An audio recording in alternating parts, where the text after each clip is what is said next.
बातमी नागपुरातून आहे। नागपूरमध्ये रेशीम बागेत आज लाडकी बहीण योजनेचा कार्यक्रम आहे। लाडकी बहीण योजनेच्या दुसऱ्या टप्प्याचा शुभारंभ आज नागपुरात होतोय। या कार्यक्रमाला मुख्यमंत्री एकनाथ शिंदे, उपमुख्यमंत्री देवेंद्र फडणवीस आणि उपमुख्यमंत्री अजित पवार देखील उपस्थित असतील। तर दुपारी 2 वाजता नागपुरात हा कार्यक्रम होतोय। या कार्यक्रमासाठी जय्यत अशी तयारी देखील केली जाते।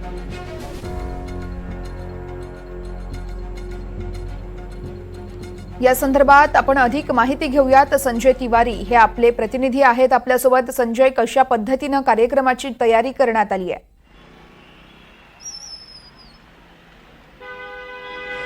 कार्यक्रमाची अत्यंत जय्यत तयारी आपल्याला पाहायला मिळते। आम्ही आता जिथे आहोत हा उमरेड रस्त्यावरचा चौक आहे आणि हा जो रस्ता आहे हा रेशीमबाग मैदानाकडे जातो, जिथे मुख्य कार्यक्रम होणार आहे।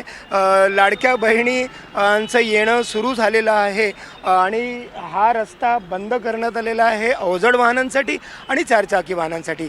याशिवाय असे किमान 12 चौक आणि टी पॉईंट्स आहेत जिथे सायंकाळी 8 वाजेपर्यंत वाहनांचं प्रवेशबंदी वाहनांची करण्यात आलेली आहे। आणि प्रत्येक ठिकाणी आपण पाहू शकतो की पोलिसांचा तगडा बंदोबस्त दिसतो आहे। त्याशिवाय चौकामध्ये आणि प्रत्येक रस्त्यावरती मोठमोठे कटआउट्स लागलेले आहेत।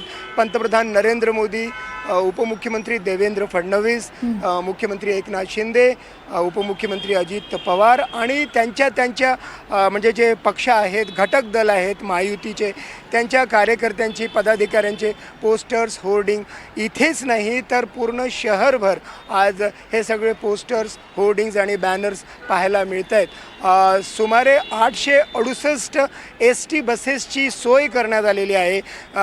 नागपूर शहर, नागपूर जिल्हा आणि जवळचे जे जिल्हे आहेत नागपूर विभागातले, तेथून लाडक्या बहिणींना या कार्यक्रमस्थळी आणण्यासाठी आणि इथून परत नेण्यासाठी तर सुमारे 50,000 लाडक्या बहिणी कार्यक्रमाला उपस्थित राहतील असा प्रशासनातर्फे दावा करण्यात आलेला आहे।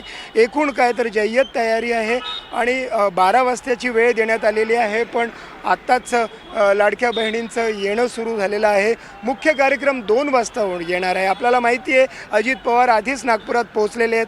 ते आता यावेळी काटोल येथे आहे, जेथे त्यांच्या जनसन्मान यात्रेअंतर्गत कार्यक्रम होतो आहे। त्यानंतर ते नागपूरला या कार्यक्रमस्थळी परत येणार आहेत आणि दुपारी 1:30 वाजेपर्यंत मुख्यमंत्री एकनाथ शिंदे आणि उपमुख्यमंत्री देवेंद्र फडणवीस नागपूर विमानतळावर दाखल होण्याची शक्यता आहे। एकच याच्यात एक वेगळा विषय असा आहे की जी डाव्या पक्षांची जी कामगार संघटना आहे C2, त्यांच्यातर्फे आशा सेविका आणि गटप्रवर्तक कर्मचारी संघटना त्यांच्यातर्फे या कार्यक्रमावरती बहिष्कार टाकण्यात आलेला आहे।